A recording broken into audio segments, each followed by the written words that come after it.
নমস্কার সবাইকে। জেঠুর বাড়ির পুজোতে রাতে কিন্তু যাত্রা অনুষ্ঠান রয়েছে, সেখানে এমন কি ঘটলো সবাই হেসে লুটোপুটি হয়েছে। আগের ভিডিওতে তোমাদের সঙ্গে শেয়ার করেছিলাম আমার দিদির মেয়েরা আমার দাদার ছোটো মেয়ের জন্য জামা টামা এমনি গিফট এনেছিল। সকালে 8টায় তারা চলে গেছিলো। এরপরে আমরা স্নান টান করে রেডি হয়ে বেরিয়েছি। আমি আর আমার বৌদি এই যে মাঠ দিয়ে বাবার বাড়ি থেকে জেঠুর বাড়িতে চলে এসেছি। প্রায় 10টা মতো বাজে। আর আমি যে ওই যে hair straightener hair styling machine যে নিয়ে এসেছি, সেখানে বৌদির চুলে একটু ট্রাই করছিলাম। আর বাচ্চা কাচ্চা নিয়ে সে আর কি হয়, আর আমিও আমার চুলে ট্রাই করছিলাম। অনেকটা সময়ের ব্যাপার, তাই আমি এখানে সমস্ত নিয়ে চলে এসেছি জেঠুর বাড়িতে। ওখানে আমার দিদির মেয়েদেরকে একটু চুলে মানে হেয়ার স্টাইলগুলো মানে ট্রাই করব। তো এখানে 10টার সময় যখন এসে দেখি এখানে মানে ঘটোত্তোলনে সবাই বেরিয়ে পড়েছে। আমার মানে ওই যে মন্দিরটা দেখতে পাচ্ছ, মন্দিরের পেছনে আমার জেঠুর বাড়ি মন্দির। তারপরে এখানে গ্রামের মাঠ রয়েছে, স্কুল রয়েছে, দোকানপাট অনেক কিছুই রয়েছে। তো এখানে প্রতিষ্ঠা করা পুকুরে কিন্তু ঘটোত্তোলন হয়। অন্যান্য পাশাপাশি গ্রাম থেকেও ঘটোত্তোলনে কিন্তু এই পুকুরে আসে। তো যাই হোক, এখানে সবাই বাড়ির সকলে আত্মীয় থেকে আমার মেজো জেঠুর বাড়ি একটু বাহিরিতে মেজো জেঠিমা এসছে। তারপরে আমার বড় জেঠুর ঘরে দাদা বৌদি, তারপরে আমার সেজো জেঠুর ঘরে পুজো হচ্ছে। আর সেজো জেঠুর ঘরে বড় দাদা যে বলি, বড় দাদার ছেলে সৌনক মাধ্যমিক পরীক্ষা দিয়েছে, সে পুজোতে আজকে সংকল্প, ওই জন্য সে মন্ত্রপাঠ হচ্ছে পুকুরে। তো ঘটোত্তোলন হয়ে গেছে। এবার চলো, আমরা তো কিন্তু সকালে এখনও খাওয়া দাওয়া করিনি, তো ঘটোত্তোলনটা হয়ে যাক তারপরে খাওয়া দাওয়া করবো। আর এখানে ওই যে পুরোহিত মশাইয়ের পায়ে ওই যে গোবর জল না কী সব দিয়ে হলুদ জল দিয়ে প্রণাম করতে হয়। আমার বড় দাদার ছেলে সৌনক প্রণাম করছে আর আমার বড় মা প্রণাম করছে। তারপরে পুজো শুরু হবে। আর তোমরা তো একে একে দেখতে থাকো। আর কেউ তো মানে আমি তো ভিডিও বানাই, অনেকে লজ্জা পায়। এই যে আমার জেঠুর বাড়ির ছোটো দিদিকে ধরে জোর জবরদস্তি করে একটু ক্যামেরার সামনে নিয়ে এসেছিলাম। তারপরে আমরা খাওয়া দাওয়া করবো। সবার খাওয়া দাওয়া হয়ে গেছে। তো আজকে সকালে খাওয়া দাওয়া বলতে ঘুগনি করেছে, ঘুগনি মুড়ি আর মিষ্টিও রয়েছে। তো আমি আর আমার বৌদি তো শেষের দিকে এসেছি। আর আমার সেই রুমাদির মেয়ে আর রুমাদির ঘরে জামাইবাবু একটু পরে এসেছিলো, ওই জন্য তারাও একসঙ্গে খাওয়া দাওয়া করে এখন এই রুমটাতে দেখো, এই একটা খাটে পালঙ্কতে সবাই এখানে জড়ো হয়েছে। কেন জানো তো, এখানে আমার কচিমোনা রয়েছে, যে আমার দাদার ছোটো কন্যা রয়েছে, এই জন্য সে যেখানে থাকবে সবাই জড়ো করে সেখানেই থাকবে। কেউ আর এক পা এদিক ওদিকও হবে না। আর ওদিকে হচ্ছে পুজো। আর আমরা বাড়িতে ছিলাম ঠিক, মানে ওয়েদারটা ঠিক ছিল। যেই বড়মার ঘরে গেছি সেই হোলির আগের দিন তার পুজো ছিল পূর্ণিমাতে। তো যাই হোক, ভীষণ গরমও পড়েছে। আর এখানে ওই যে পুজো হচ্ছে। আর আমরা তো আমাদের তো কালো সুজ রয়েছে, মন্দিরে তো উঠবো না, আর পুজোর কোনো কাজেও আমরা লাগতেও পারবো না। তো যাই হোক, এখানে পুজো শুরু হয়ে গেছে। আর সবাই আমার দিদির মেয়েরা তারা অঞ্জলিও দেবে। আর এমনিতে বড় দিদির যে বড় মেয়ে, সে ওই যে পুজো শুরু হয়েছে বলে সে অঞ্জলি দেবে রেডি হয়ে আছে। আর তার ঘরে জামাইও আসবে। তো এবার কি গরমও লাগছে, কিছু আর করার নেই। চুলটাকে ছেড়ে রেখেছিলাম, চুলটাকে একটু বেঁধেও দিয়েছি। তারপরে অনেকটা বেলাও হয়ে গেছে। আর মানে গল্প করতে করতেই কিন্তু সময়টা কাটছে। তার মধ্যেখানে কিন্তু আমার হেয়ার স্ট্রেটনার দিয়ে আমার সেই বড় দিদির ছোটো মেয়ের চুলটা কার্ল করেছিলাম, কার্লি হেয়ার করেছিলাম। তারপরে সেই রুমাদি ছোটো দিদি যে তার মেয়ে তোয়া, তার চুলেও কিন্তু কালার দিয়ে মানে কাল করেছি চুলে। তো তখন আমার ফোনে এমন হয়েছে, মানে ফোনে একদম চার্জ ছিল না, সে সমস্ত ভিডিও আমি নিতেও পারিনি। আর কি হয়েছে, আমি চার্জারটা ভুল করে আমার বরের চার্জারটা নিয়ে চলে এসেছিলাম আগের দিন। তো আমার বর তো আজকে বিকেলে আসবে, পুজোর বিকেলে, কারণ উচ্চ মাধ্যমিক পরীক্ষা ছিল, তার কাউন্সিল নমিনি হিসেবে ডিউটি রয়েছে। ডিউটি সেরে বাড়িতে আসবে 2টোয়, বাড়ি থেকে আমার বড়মার বাড়িতে সেই 5:30 6টা বাজবে।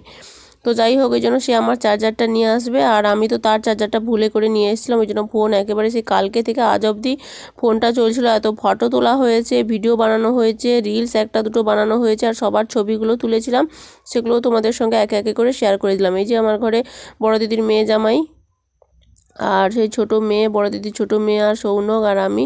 আর এই ফ্রেমে দেখো আমার বাবু, বড় দাদা, আর তার ঘরে নাতি সবাই রয়েছে, বড় মানে বৌদি জেঠুর বাড়ির।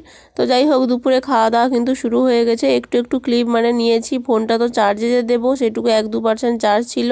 তারপরে কারোর ফোনে একটু মাত্র চার্জ দিয়েছিলাম। তারপরে দেরি করে খেতে বসছিলাম। আলু ভাজা, বেগুনি না কুমড়োর চপ ছিল, আলু ভাজা, ডাল, শুক্তো, শাক, আলু পটলের তরকারি, চাটনি, দই, মিষ্টি, এগুলো অনেক কিছুই মেনু ছিল। সবাই খাওয়া দাওয়া করে পাড়ার সবাই চলে গেছে। তো 2-2:30 বাজে। তো গরমও লাগছে ভীষণ। আর ওই যে বড়মাকে দেখা হয়নি, ভালো কাপড় পরে কি মাথার ফুলটা তো তোমার হ্যাপক কচি মাই জীবনকার ফুল মারিয়ে লিচ্ছ তুমি।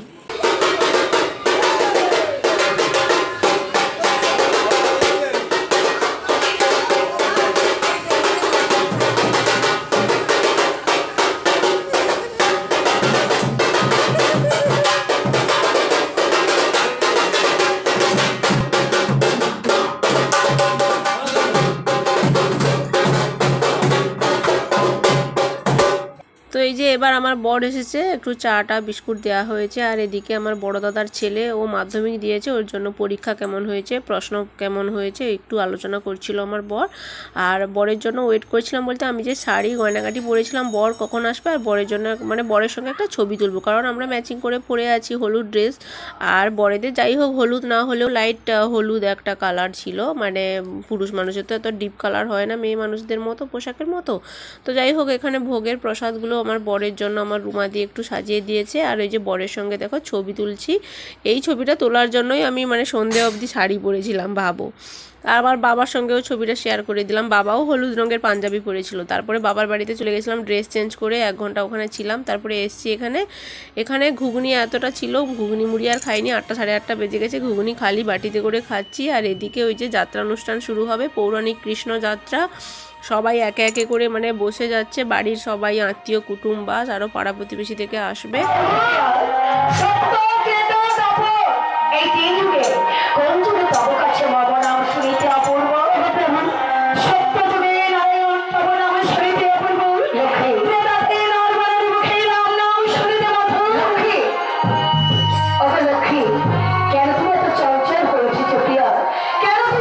তো আমরা ঘরের মধ্যে বসেছিলাম, তো সামনে যেহেতু বসার জায়গা রয়েছে ওই জন্য সামনে আমরা চলে এসেছি। আর বাবার বাড়িতে চলে গেছিলাম, ওখানে বলছে ড্রেস চেঞ্জ করে এসেছি, বড় গিয়ে ড্রেস চেঞ্জ করে এসছে।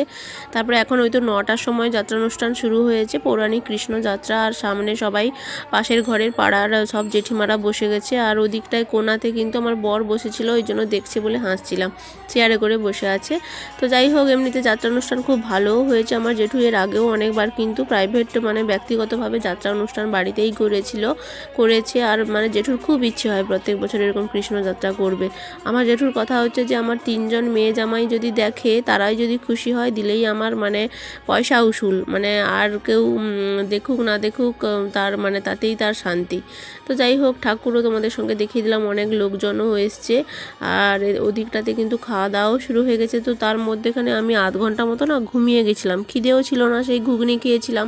তারপরে এখন 11টা মতো বাজে, বড় মাকে বলছি যা হোক মানে দিয়ে দাও, একেবারে আমি ভিডিওটা করছি যখন দিয়ে দাও, আমি খাবো, অর্ধেক ফেলবো। তো আলু ভাজা, ঝিঙে আর সয়াবিন চাটনি এরকম ছিল। আর সবাই হাসাহাসি করছে, কেন দেখো।